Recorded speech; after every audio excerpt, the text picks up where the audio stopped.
우리 교독하도록 하겠습니다. 누가복음 18장 22절부터 30절 말씀, 제가 22절을 읽습니다. 예수께서 이 말을 들으시고 이르시되 내게 아직도 한 가지 부족한 것이 있으니 내게 있는 것을 다 팔아 가난한 자들에게 나눠주라. 그리하면 하늘에서 내게 보화가 있으리라. 그리고 와서 나를 따르라 하시니,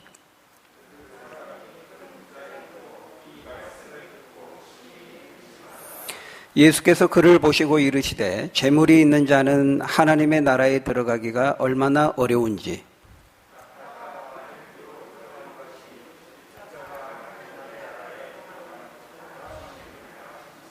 듣는 자들이 이르되 그런즉 누가 구원을 얻을 수 있나이까?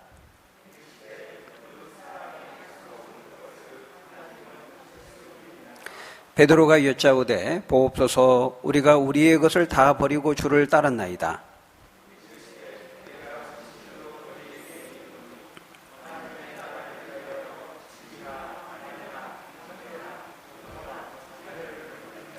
같이 읽겠습니다. 현세에 여러 배를 받고 내세에 영생을 받지 못할 자가 없느니라 하시니라. 아멘.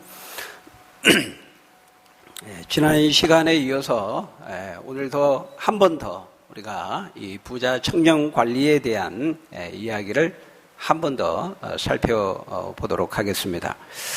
오늘 본문은 바로 이 땅의 보화와 하늘의 보화에 대해서 말씀하고 있습니다. 이 부자 청년 관리는 말 그대로 사람들이 소유하기를 원하는 이 땅의 보화를 다 가지고 있는 그런 사람이었습니다. 든든한 이 직장, 고급 관리라고 하는 직장을 가지고 있었고, 또 젊음을 소유했고, 또 많은 재물과 돈을 가진 큰 부자였습니다. 그럼에도 불구하고 이 사람의 삶에는 이제 참된 만족이 없었기 때문에 예수님께 나온 것이죠. 예수님께 나와서 질문합니다. 내가 무엇을 하여야 영생을 얻을 수 있으리까? 바로 이 영생에 대한 질문은 하나님 나라에 속한 구원과 영생에 대한, 영원한 생명에 대한 질문이었습니다. 과연 누가 이 하나님 나라를 얻을 수 있고 이 하나님 나라에서 이 구원과 생명을 누릴 수 있는가? 바로 그것에 대한 질문이었죠. 근데 그 질문에 대한 예수님의 답변과 결론이 바로 22절의 말씀입니다. 너는 많은 돈을 가지고 있지 않느냐? 네가 가지고 있는 그 재물을 가난한 사람들에게 나눠주라. 그리하면 하늘에 있는 보화가 내게 있을 것이고, 그리고 와서 나를 따르라. 이렇게 말씀하신 것입니다. 근데 그 예수님의 말씀을 듣고 이 사람이 어떻게 했어요? 23절에 보니까 그 사람이 큰 부자이므로 이 말씀을 듣고 심히 근심했다. 이렇게 말씀하고 있습니다. 주님의 말씀을 듣고 심히 근심한 것입니다. 마음에 많은 갈등과 번뇌가 일어나게 된 것이죠. 여러분, 이 청년이 주님의 말씀을 듣고 심히 고민하고 근심하고 마음의 갈등과 번뇌가 일어났다는 것은 이 사람이 주님의 말씀을 제대로 들었다는 것을 보여주는 것입니다. 여러분, 바로 이것이 하나님의 말씀을 들은 사람의 자연스러운 반응입니다. 합당한 모습이죠. 하나님의 말씀을 듣고 하나님의 말씀과 부딪히면 이렇게 그 안에, 내면에, 그 마음에 영적인 갈등이 일어나야 하는 것입니다. 우리가 하나님의 말씀을 들을 때, 여러분 히브리서 4장 12절에 보면 하나님의 말씀은 살았고 활력이 있어서 좌우의 날선 어떤 검보다도 더 예리해서 우리의 영과 혼과 관절과 골수를 찔러 쪼갠다 그랬잖아요. 쪼갠다는 거예요. 찔러서 쪼갠다는 거예요. 굉장히 과격한 말이죠. 어떤 점에서 보면. 다시 말하면 하나님의 말씀이 뭐라는 거예요? 칼이라는 겁니다. 칼. 마치 그 수술실에 메스와 같이 이 말씀의 칼로 냄새나고 골마 터진 그 죄의 환부를 찔러서 도려내니까 당연히 아픔이 있고 갈등이 있고 고통이 있고 번뇌와 고민이 있을 수밖에 없는 것이죠. 바로 이것이 하나님의 말씀을 정직하게 대하는 자연스러운 반응이요 모습인 것입니다. 그런 점에서 여러분 어떻습니까? 여러분은 하나님의 말씀을 들을 때 어떻게 반응하고 있습니까? 하나님의 말씀을 들으면서 그 말씀과 조우하고 그 말씀과 대면하면서 여러분 마음에 어떤 반응이 일어나고 있습니까? 만일 우리가 하나님의 말씀을 바르게 경청한다면 바로 이 사람과 같은 그런 반응이 우리 속에도 일어나야 하는 것입니다. 바로 거룩한 근심이죠. 거룩한 고민입니다. 영적인 근심입니다. 나는 이것이 옳다고 생각했는데 하나님 말씀 들으니까 틀렸다고 하네. 나는 이것이 맞는 줄 알았는데 아니라고 하네. 나는 이것이 인생의 가장 중요한 가치로 생각하며 살아왔는데 하나님의 말씀은 그게 아니라고 하네. 이상하다. 자, 이렇게 우리가 하나님의 말씀을 들으면 또 하나님의 말씀과 부딪히고 대면하면 우리 안에 이런 자기와의 부딪힘이 일어나게 된다는 거예요. 그 부딪힘을 통해서 우리 내면의 갈등과 고민과 바로 이 청년이 하는 것처럼 근심이 생기는 거죠. 거룩한 근심, 영적인 갈등과 싸움과 투쟁이 일어나게 된다는 거예요.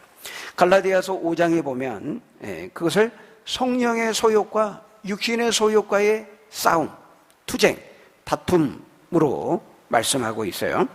갈라디아서 5장 17절에 보니까요. 우리 한번 같이 읽어볼까요? 시작. 육체의 소욕은 성령을 거스르고 성령은 육체를 거스르나니 이 둘이 서로 대적함으로 너희가 원하는 것을 하지 못하게 하려 함이라. 하나님의 말씀을 들을 때 하나님의 말씀을 듣는 그 사람의 마음 속에서 이 둘이 서로 다투고 대적하고 갈등하고 부딪히고 싸운다는 거예요.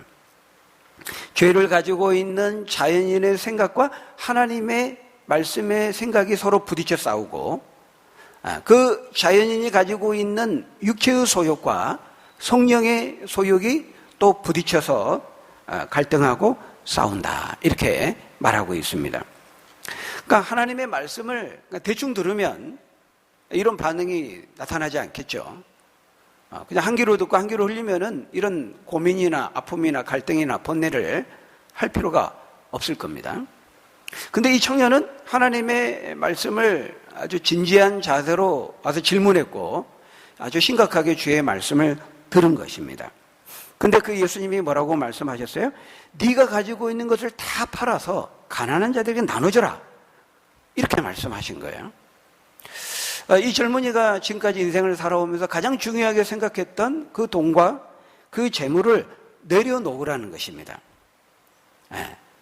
자신의 인생의 가장 중요한 가치로 생각했던 돈과 재물을 부인하라는 것이죠. 이것은 이 청년에게 있어서는 너무 심각한 요구였습니다. 도저히 받아들이기 어려운 그런 요구였던 것이죠. 그래서 이 사람은 큰 부자였기 때문에 이 말씀을 받아들이지 못하고 근심해서 떠나갔다. 이렇게 말씀하고 있습니다. 여러분, 바로 이 젊은 부자 관리가 가지고 있는 이 재물은, 이 돈은 이 땅의 모든 보화를 대표하고 총칭하는 것입니다.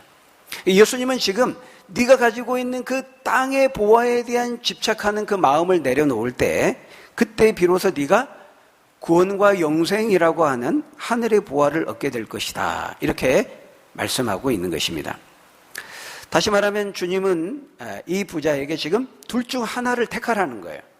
땅의 보화를 택할 것인지 하늘의 보화를 택할 것인지 결정하라는 것입니다. 여러분, 왜 둘 중 하나를 택하라고 말씀하실까요? 이 땅에서 부자로 살면서 예수 믿으면 안 됩니까? 물질 좀 많이 갖고 돈이 좀 많으면 예수 못 믿나요? 부자니까 지옥 가고 가난하니까 천국 가고 그렇습니까? 그거 아니잖아요. 그거 아닙니다. 거기 24절, 25절에 예수님이 말씀하잖아요. 우리 24절, 25절 한번 같이 읽어볼까요? 시작. 예수께서 그를 보시고 이르시되 재물이 있는 자는 들어가기가 얼마나 어려운지, 낙타가 바늘기로 들어가는 것이 부자가 하나님의 나라에 들어가는 것보다 쉬우니라 하니. 여기 보면 부자가 하나님 나라에 들어가기가 가난한 자가 하나님 나라에 들어가는 것보다 상대적으로 훨씬 더 어렵다, 이렇게 말씀하고 있습니다. 그렇습니다. 상대적으로 분명 부자가 더 어렵습니다. 하나님, 예수님 믿기가 부자들이 가난한 자보다 상대적으로, 가난한 자와 비교할 때 상대적으로 예수 믿기가 어렵고, 따라서 하나님 나라에 들어가기 더 어렵다는 거예요. 얼마만큼 어렵냐면 낙타가 바늘귀에 들어가는 것보다 더 어렵다, 이렇게 말씀합니다. 그러니까 문자적으로 그대로 보면은 낙타가 바늘귀에 들어가면 불가능하잖아요. 그렇지만 이거는 불가능하다는 것을 말씀하는 것이 아니고 좀 과장법을 사용하셔서 지금 비유적으로 말씀하고 있는 거예요. 그만큼 부자들이 상대적으로, 비교적으로 예수 믿기가 더 어렵고 하나님 나라에 들어가기가 어렵다는 겁니다. 어렵다는 거지 불가능하다는 것을 말씀하는 건 아니죠. 여러분, 가난하다고 해서 그 가난 때문에 천국 가는 거 아니고, 부자라고 해서 그 부 때문에 천국에 가지 못하는 것도 아닙니다. 부자든 가난한 자든 예수 안 믿기 때문에 지옥에 가는 것이고, 부자든 가난한 자든 예수 믿기 때문에 믿음으로 천국에 가는 것이죠. 성경에 보면 부자들이 많습니다. 믿음의 조상 아브라함도 부자였고, 그 아들 이삭도 부자였고, 요셉도, 동방에 제일 가는 부자 욥도, 다윗도, 솔로몬도, 그 외에 수많은 사람들이 성경에 부자가 등장합니다. 그런 점에서 여러분, 경건한 부자가 가능합니까? 경건한 부자, 하나님 잘 믿는 부자. 이 경건과 부자라는 말이 서로 조합될 수 있어요? 양립할 수 있어요? 성경은 있다고 말씀합니다. 가능하다고 말합니다. 그런데 상당히 어렵습니다. 쉽지 않다는 것입니다. 왜냐하면 돈은 언제든지 우상이 되기가 쉽기 때문이죠. 오늘 본문에 나오는 이 젊은 부자 관리도 돈과 재물을 우상으로 삼고, 바로 그것을 자신의 인생의 절대 가치로 삼고 살아온 것입니다. 근데 예수님은 마치 우상과도 같고 자신의 인생의 가장 중요한 절대 가치라고 생각하고 있는 이 돈과 재물을 팔아서 가난한 자에게 주라, 이렇게 말하고 있는 거예요. 그러니까 이 부자에게 있어서 재물을 나눠주라 하는 것은 결국 그 물질을 버리는 것을 의미하고, 그것은 자신의 인생을 부인하는 것을 의미하는 것입니다. 자신의 삶을 부인한다는 것은 지금까지 자신이 의지했던 모든 삶의 토대와 기초를 허무는 그런 모험이요 결단과 같은 것이죠. 그래서 이 부자 청년에게는 그건 너무 심각한 요구였던 거예요. 그래서 주님의 말씀을 듣고 진지하게 고민했지만 끝내 받아들이지 못하고 떠난 것입니다. 예수님의 말씀대로 부자가 얼마나 예수 믿기가 어려운지, 하나님 나라에 들어가기가 얼마나 상대적으로 어려운지를 그대로 보여주고 있는 것입니다. 그러나 여러분, 그렇다고 해서 하나님께서 예수 믿는 모든 성도들에게 다 이 부자에게 요구하는 것처럼 다 재물을 팔아서 나눠주라고 요구하시는 것은 아닙니다. 이 부자 청년에게는 이 재물이 우상이 되었기 때문에, 또 하나님보다도 돈과 재물을 더 의지했기 때문에, 특별히 적어도 이 사람에게는 이 물질의 시험이 믿음의 시험이었던 거예요. 그리고 물질을 부인하는 것이 곧 이 사람에게는 자기를 부인하는 것에 해당이 되었던 것입니다. 예수님 말씀하셨죠.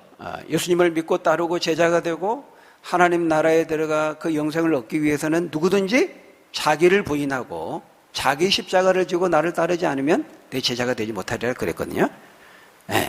그런데 바로 이 사람에게 있어서는 이 동각 물질을 부인하는 것이 곧 자기를 부인하는 것에 해당이 되었다라는 것입니다. 여러분, 이 자기를 부인하는 대상은 사람마다 조금씩 다를 수 있어요. 왜? 말 그대로 자기 부인이고 자기 십자가를 지는 것이기 때문에 좀 다를 수 있습니다. 사람들마다. 그래서 그 28절에 보면요, 베드로가 예수님께 말하죠. 주여, 우리는 이 젊은이와 다르게 우리의 것을 다 버리고 주를 따랐습니다. 그렇게 말합니다. 베드로도 버리고 주님을 따랐죠. 그 예수님이 베드로를 부르셨잖아요. 베드로야, 나를 따라오느라 내가 너희로 사람을 낚는 어부가 되게 하리라. 이렇게 말씀했거든요. 그러니까 오늘 본문도 그 22절의 말씀을 보면 네가 가지고 있는 재물을 다 팔아서 가난한 자 주고 나를 따르라 이렇게 말씀했어요.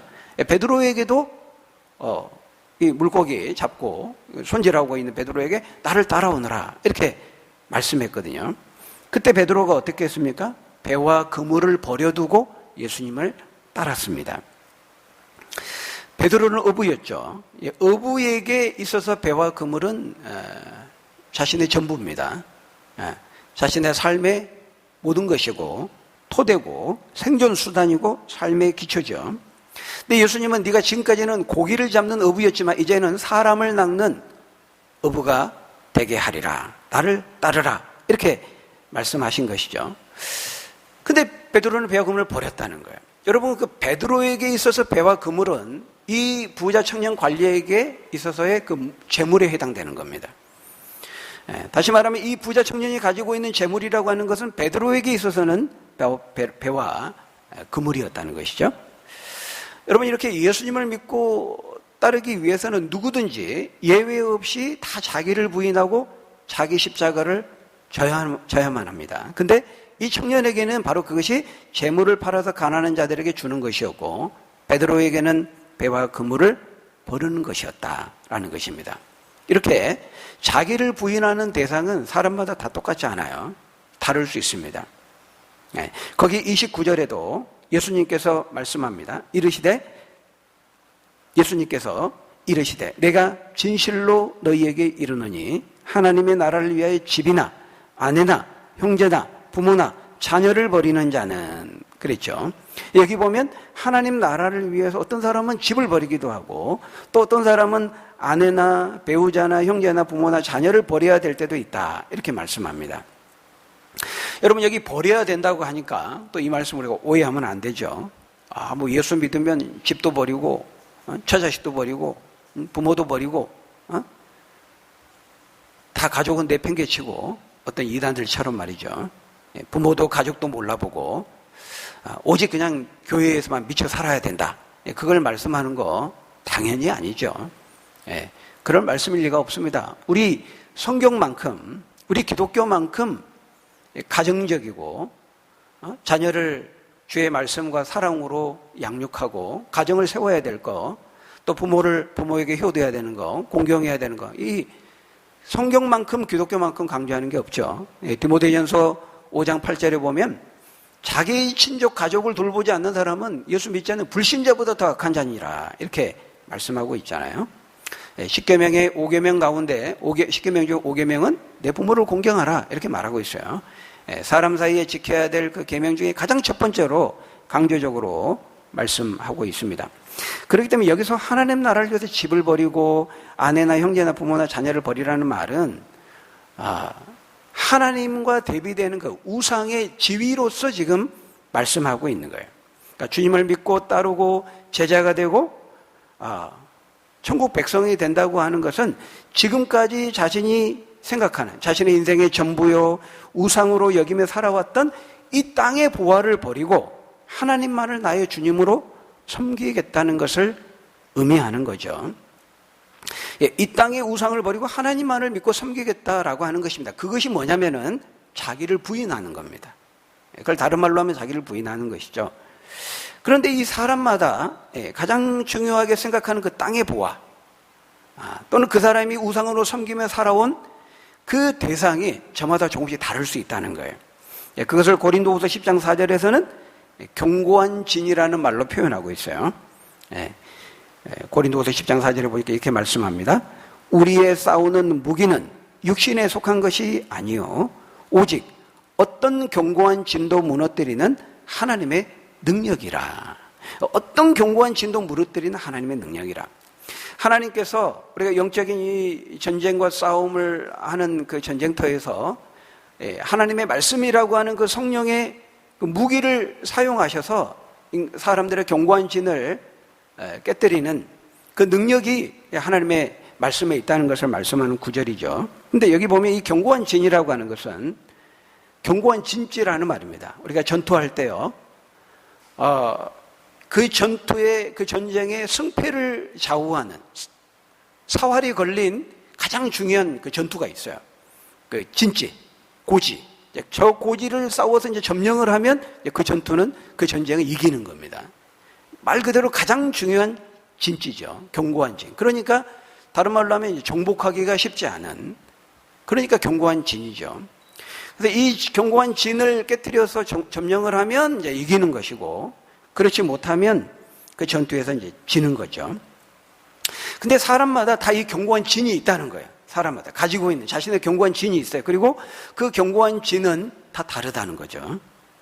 어떤 사람에게는 돈과 물질이 견고한 진이 되는 경우가 있습니다.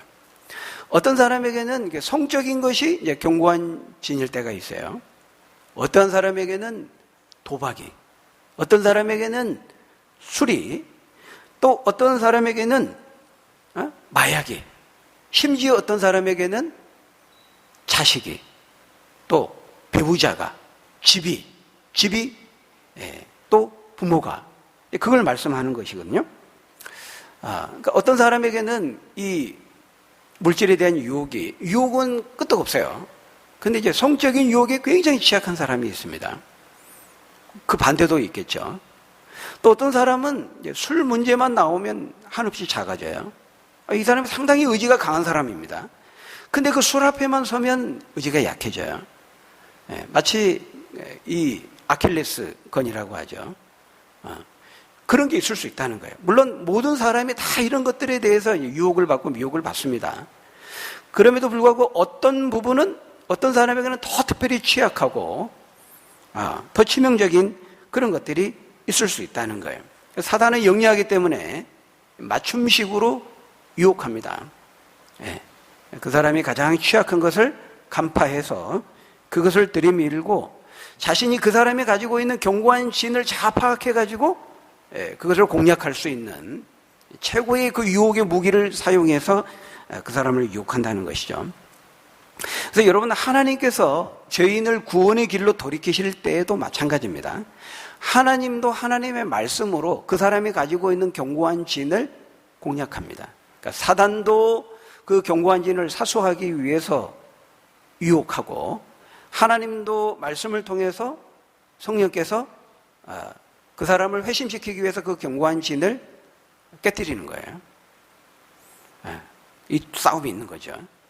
근데 만일 그 사람이 이제 그 진실을 이제 누구에게 내어주느냐에 따라서 달라지는 겁니다. 근데 오늘 본문에 나오는 이 부자 청년은 자신의 그 견고한 진을 주님께 내어주기를 원하지 않았어요. 이것만은 안 됩니다. 심각하게 생각해보고, 이거는 터치하지 마십시오. 이거는 내 인생에 가장 중요한 겁니다. 이 돈과 재물에 대해서만큼은 안 됩니다. 이건 내어줄 수 없습니다. 이건 터치하지 마십시오. 거부한 겁니다. 결국 예수님이 자기를 부인하고 자기 십자가를 지고 나를 따르라 그랬는데 그 주님의 말씀을 거부한 거죠. 그래서 바로 이 청년의 경우에는 이 돈과 물질이 우상이었고 견고한 진이었다면, 베드로에게는 그것이 이제 배와 그물이 될 수 있는 것이고, 어떤 사람에게는 또 집이 우상일 수 있고, 어떤 사람에게는 아내가, 배우자가 우상일 수 있고, 또 부모가, 자녀가 우상이 되는 경우도 있다는 것입니다. 여러분, 하나님께서 아브라함에게 이삭을 제물로 바치라고 하시지 않았습니까? 100세에 낳은 아이 이삭. 아브라함에게는 자신의 전부였죠. 근데 이 아브라함에게는 이 이삭이 이제 우상이 될 수가 있는 겁니다. 그래서 하나님께서 이삭을 모리아 산에 가서 제물로 바치라 이렇게 말씀하신 겁니다. 그러니까 아브라함의 믿음을 테스트한 것이죠. 그렇지만 아브라함은 하나님 말씀대로 이삭을 제물로 바쳤습니다. 실제 바치려고 했는데 바친 겁니다. 하나님 입장에서는. 아브라함 입장에서는 바친 거나 같은 거죠. 하나님이 결정적인 순간에 막으셨기 때문에. 그러니까 아브라함은 이삭을 끔찍이 아끼고 사랑했지만은 하나님보다 더 사랑하지는 않았던 것이죠. 바로 그와 같은 겁니다. 아브라함에게는 이삭이 그 자녀를 버린 겁니다. 그러니까 이삭을 버린 거예요. 그러니까 어떤 사람에게는 집이 우상이 될 수 있고, 어떤 사람에게는 배우자가, 어떤 사람에게는 자녀나 부모가 하나님을 의지하는 것보다 더 의지하는 자신의 우상이 될 수 있고, 견고한 진이 될 수가 있는 겁니다. 그러니까 자기를 부인하고 자기 십자가를 지고 주님을 따른다는 것은 바로 이것을 부인하고 이것을 내려놓고 포기하는 것을 의미하는 거죠. 그 사람에게 있어서 삶의 전부라고 생각하고 이 땅에서 가장 중요하다고 생각해 왔던 이 땅의 보화를 꽉 움켜쥐고 있던 그 손을 펴서 주님의 손을 잡는 것, 주님을 붙드는 것, 바로 그것이 자기를 부인하고 자기 십자가를 주고 주님을 믿는 것이다 라는 것입니다. 주님만이 나의 구원자이십니다. 나의 주님이 되십니다. 주님만이 나의 전부이시고 나의 왕이 되십니다. 주님보다 더 귀한 것은 없습니다. 그 영원한 하나님 나라와 그 나라에서 누리는 그 영생의 가치보다 더 귀한 것은 없습니다. 그것을 깨닫고 그걸 인정하고 고백하는 것입니다. 여러분 여기 그 29절에서 열거되고 있는 것들을 한번 보십시오. 집도 그러하고 아내나 배우자나 자녀나 부모의 관계, 이 모든 것들은요 우리 인간 삶에 있어서 어떻습니까? 가장 중요한 것들입니다. 가장 중요한 삶의 토대요, 기초죠. 그런데 하나님을 믿고 하나님 나라를 소유하고 그 하나님 나라에서 누리는 그 구원과 영생의 가치는, 그 영생의 가치에 비교해 보면은 가장 중요해 보이는 그것들도 감히 비교할 수 없을 만큼 하나님 나라의 그 영생의 가치는 그렇게 인간이 가장 중요하게 여기는 것들이거든요. 근데 그것보다도 비교할 수 없을 만큼 귀한 것이다 라는 것을 말씀하고 있는 거예요. 이토록 영원한 하나님 나라에서 누리는 그 구원과 영생의 가치는, 그 하늘의 보화는 이 세상의 어떤 것과도 비교할 수가 없는 것입니다. 이 땅에 있는 모든 보화를 가지고도 살 수 없고 바꿀 수 없는 것이 바로 하나님 나라의 보화인 것이죠. 주님은 이 청년이 그걸 보기를 원하셨던 거예요. 주님은 우리가 그걸 보기를 원하시는 거죠. 근데 우리는 이걸 보지 못할 때가 참 많습니다. 왜냐하면 우리가 살아가는 이 땅에 주어진 현실 속에서 이 땅의 보화를 대표하는 그 돈과 물질이 그 휘두르는 그 파워와 능력이, 그 힘이 너무 강력해 보이기 때문이죠. 여러분, 이 돈과 물질에는 정말 무시 못할 파워가 있습니다. 성경도 이 돈에 대해서 결코 과소평가하지 않습니다. 예수님이 직접 말씀하셨습니다. 마태복음 6장 24절에 보면 예수님이 이렇게 말씀했습니다. 우리 같이 한번 읽어볼까요? 한 사람이 두 주인을 섬기지 못할 것이니 혹 이를 미워하고 저를 사랑하거나 저를 경히 여김이라. 너희가 하나님과 재물을 겸하여 섬기지 못하느니라. 예수님이 말씀하셨는데 예수님이 감히 뭐라고 말씀하고 있어요? 돈과 재물과 하나님을 같은 선상에서, 같은 레벨에서 지금 비교하고 있습니다. 그만큼 이 돈은 신적인 섬김과 경배의 대상이 될 수 있다는 거예요. 방금 우리가 살펴본 것처럼 얼마든지 우상이 될 그 가능성과 위험성이 많은 것이죠. 가장 많은 것이죠, 이 돈이. 그러니까 어떤 사람에게는 이 돈은 신입니다. 하나님입니다.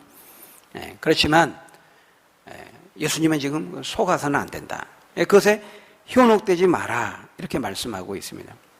돈은 분명히 강력해 보여요. 이 젊은이가 돈을 택할 것이냐, 하나님 나라의 영생을 택할 것이냐, 그 갈림길에서 돈을 선택할 만큼 돈은 매우, 물질은 강력해 보입니다. 그러나 여러분, 이 부자 청년의 그 선택은 언젠가 하나님의 때가 되면 그는 크게 땅을 치고 통곡하고 후회하게 될 것입니다.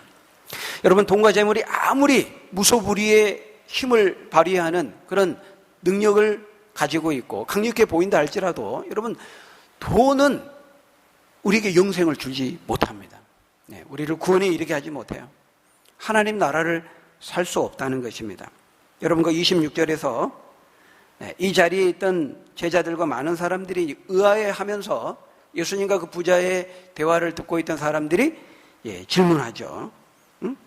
아니, 이렇게 열심히 살고 성실히 살고 도덕적으로 또 종교적으로 계명을 지키고 착하게 살려고 하고 하나님의 축복을 받았으니까 부자가 됐을 텐데, 유대인들은 그렇게 생각했거든요.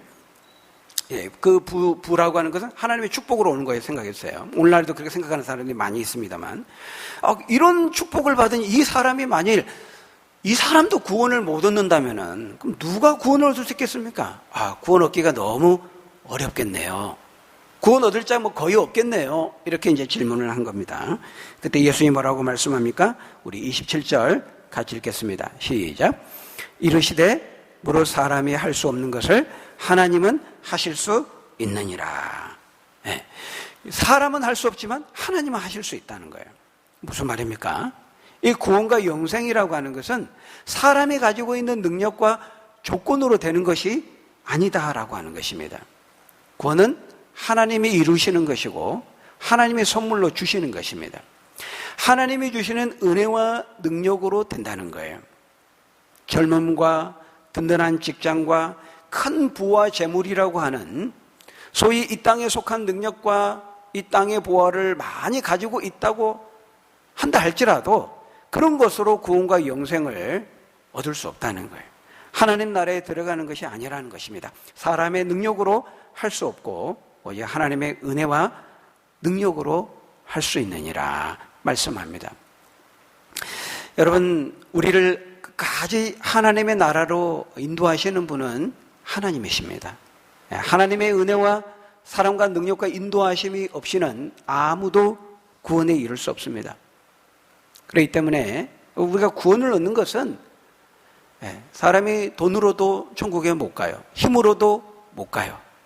우리 주일학교 어린이 찬양 있지 않습니까? 사람의 힘으로는 구원에 이를 수 없는 것입니다. 사람의 행위로, 사람의 선한 행위로, 어떤 돈으로, 이 세상의 어떤 능력으로 이 땅의 모든 보화를 다 가지고 있어도 안 됩니다.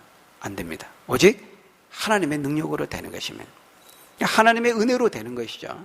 그래서 구원받은 우리는 늘 생각할 때 우리에게 그 하나님 나라의 영원한 그 영생의 가치를 깨닫게 하시고 이 땅의 보화의 그 덧없음을 깨닫게 하시는 하나님께 감사하지 않을 수 없는 것이죠. 그래서 사도 바울을 통해서 에베소 2장 8절 9절에 하나님 뭐라고 말씀했습니까?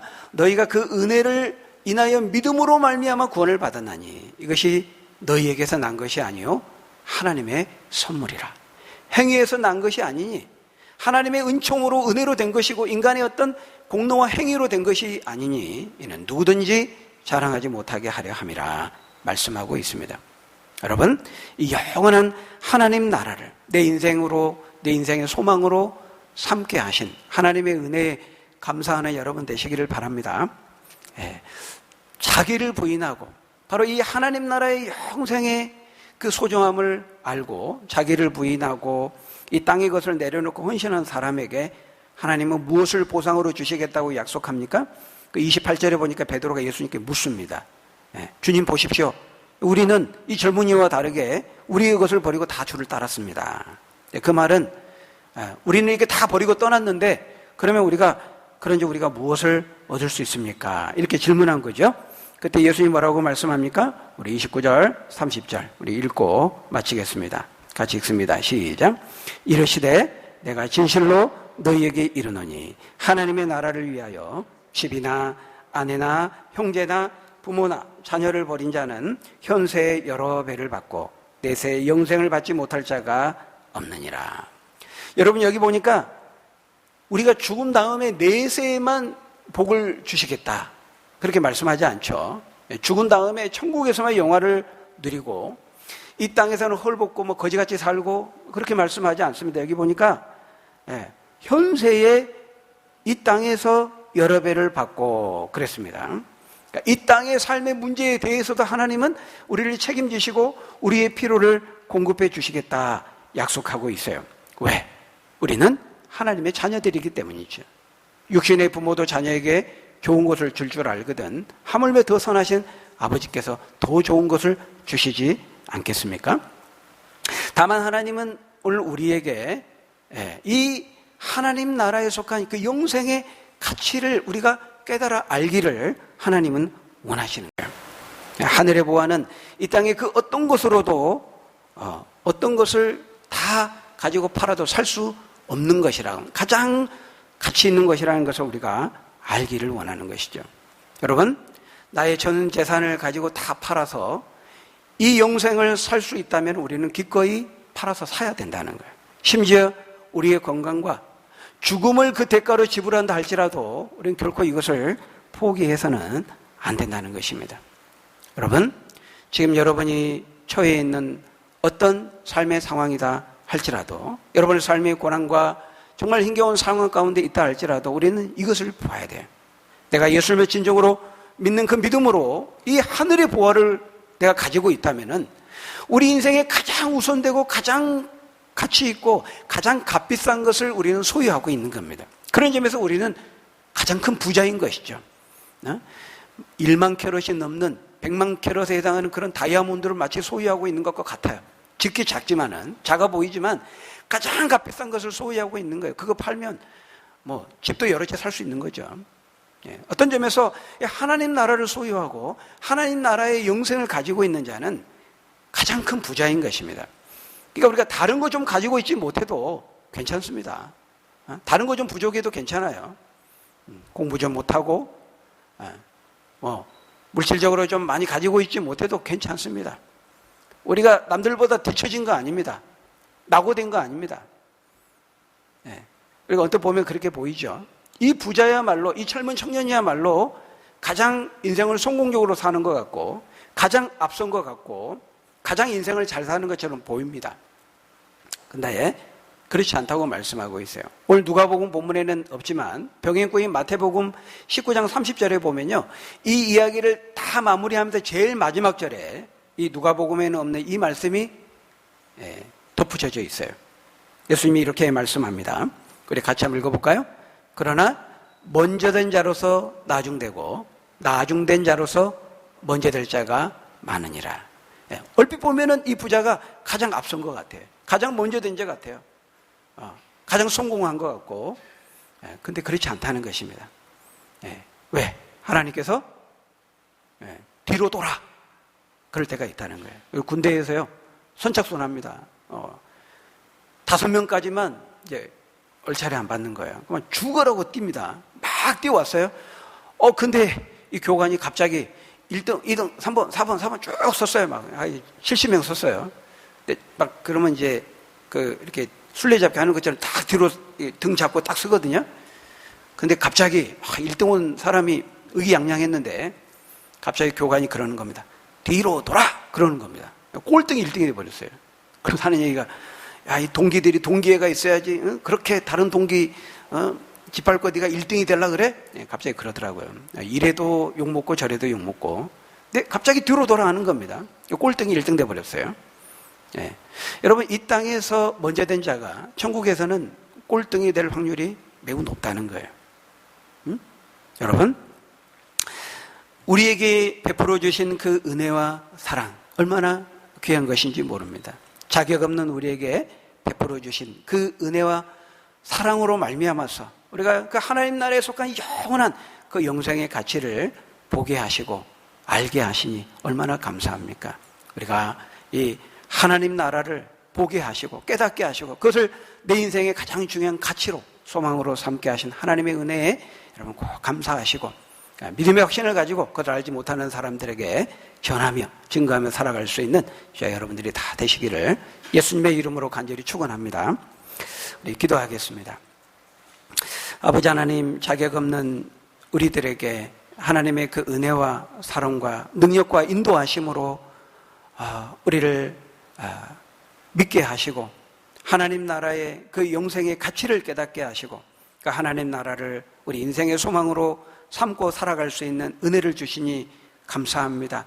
하나님, 이 땅의 그 어떤 부활을 다 팔아서도 바꿀 수 없는 하나님 나라의 영생에, 그 하나님 나라에서 영원히 누리는 그 구원과 그 영원한 생명과 그 영생의 가치를 우리가 온전히 깨닫고 확신하고, 우리가 그것을 오늘의 삶의 감사함으로 누리고, 그것을 알지 못하는 사람들에게 증거하며 전하며 살아갈 수 있는 우리 믿음의 사람들 다 될 수 있도록 하나님 축복해 주옵소서. 예수님 이름으로 기도하옵나이다. 아멘.